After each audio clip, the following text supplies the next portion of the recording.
Hello everyone, and welcome to Earthling Cooks. Today we're going to do something that I've done for years. Now I have a different food processor now we're going to test out, but I've done this for years and I've made butter and buttermilk at home. And you can do this with a food processor, a blender. You can even just do it with a mason jar and shake it, and it's going to achieve the same thing. Basically you have to agitate heavy whipping cream.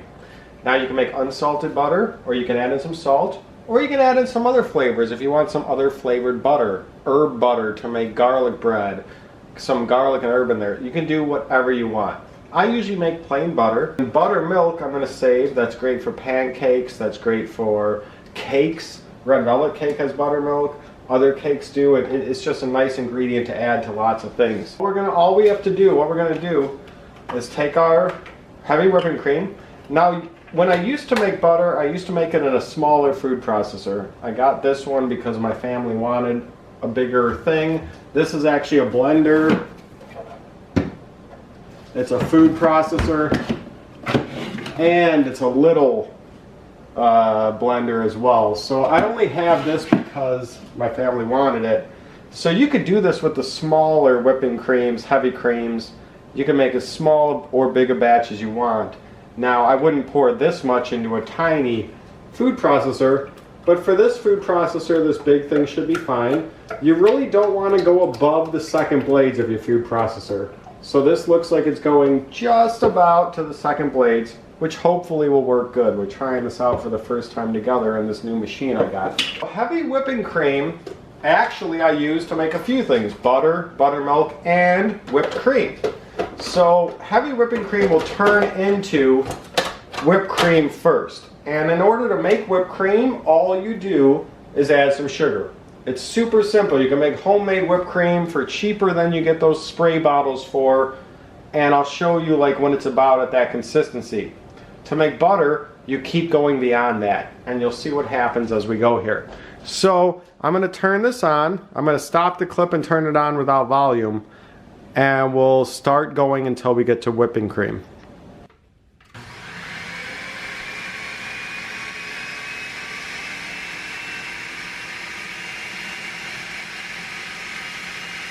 Let's take a quick look. It's been about a minute. I gotta move this out a little bit. It's just under that too much. And we still have a little bit too much liquid. So we're gonna go ahead and blend this some more. And it could take anywhere from 2 to 5 minutes to get that whipped cream consistency.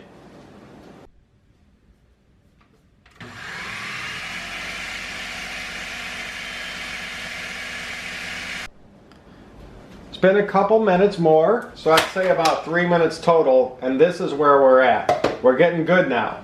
Let me show you up here on the camera. And as you can see, it looks like whipped cream. Now at this point, you could add in some sugar or whatever sweetener you want, and you could turn this into whipped cream. And look at how much whipped cream we got. That big container here of heavy whipping cream was like about $2, and it made a ton of fresh whipped cream that you can use whenever you want. But we're going for butter and buttermilk, so we have to go more. So what we're going to do is put the lid back on, we're going to turn it back on, and we're going to see what happens as we keep going.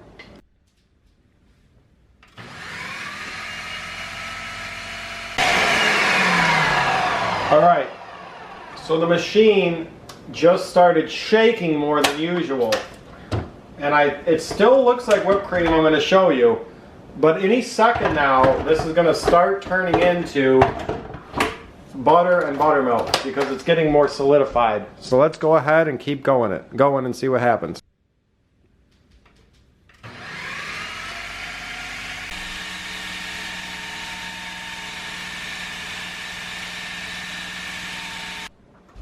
It's starting to change, and we can see a big difference now. And in here now we have butter, and I don't know if you can see at the bottom all this liquid, that's the buttermilk. We're going to keep churning it a little bit because we're just getting here, and then we'll move on to the next step.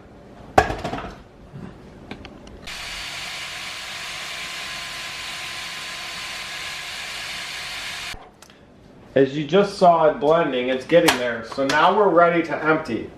And what we're gonna do, actually, I gotta grab one thing. And what we're gonna do now, use a strainer. We're gonna keep the top just on the base here. I'm gonna take this and we're gonna strain the buttermilk into a container. So most of the buttermilk is in there now. Now we're going to go ahead and add some salt. And I'm not going to add much. I'm going to hand guess this. You can make unsalted butter or salted butter, whatever, like I said earlier. I'm just going to add a tiny bit of salt. We're going to go ahead, oops, spilling a little bit on my counter. Going to go ahead and run this one more time. Just for about 15 seconds. I've ran it for about another 15 seconds. Now we're going to go ahead and drain the rest of the buttermilk that we can. Now I did add a little tiny bit of salt, so the buttermilk has a little salt in it. But I just like to season the butter that way. If you season it afterwards, once it's in a hard clump, it's a little harder. So now what I'm going to do, get rid of that. This is actually my buttermilk container. I'm going to pour my buttermilk in there, and it looks like this has got to be like about 12 plus ounces. It's got to be a cup and a half, 2 cups of buttermilk. I'm going to go ahead and fridge that for now and use it in the next few days. And what we're going to go ahead here and do is just take out the blade. And we're just going to clean that out. But there's another step we have to do after cleaning this out. So let's push this back. Grab my bowl here that's clear of buttermilk now. And we're going to just take out all the butter. Now you're going to still have some liquid and buttermilk in here. And we're going to, I'm spilling over my counter, but that's okay. We're going to try to get that out. So the less buttermilk you have, the longer the butter will last. The less liquid you have left in the butter. So to begin with, we have the butter here. I'm going to turn on a cold faucet. And all I'm going to do to begin with is kind of squeeze this butter down. And as I do so, now I could save this as buttermilk, but I have enough. I think I got plenty. I don't need to save anymore. I'm just going to push this down and drain some out. And as you push, you're going to drain out more and more. Now I'm going to put some water in here, some cold water. And I'm just going to kind of swish this around with my hand.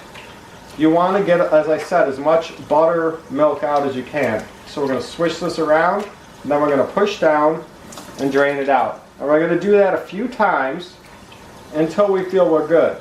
Now, as I said, the more buttermilk you get out, the longer the butter will last. I plan to use all this butter on Thanksgiving in the next like 5 days.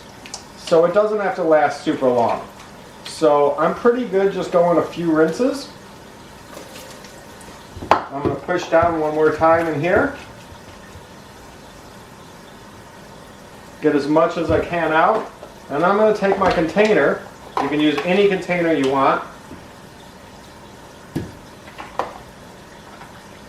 And I might have too much for this container.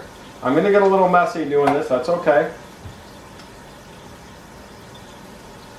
Throw that out since it's touched the surface. And right here, I have great butter for Thanksgiving. Now, I have another chunk of butter, which I'll do something else with, just put it in another container. And then I have all this buttermilk that we're going to use for a few recipes. So that's how easy it is to make buttermilk, butter, or even whipped cream. Have any questions, let me know. This is Earthling Cooks. We'll see y'all later.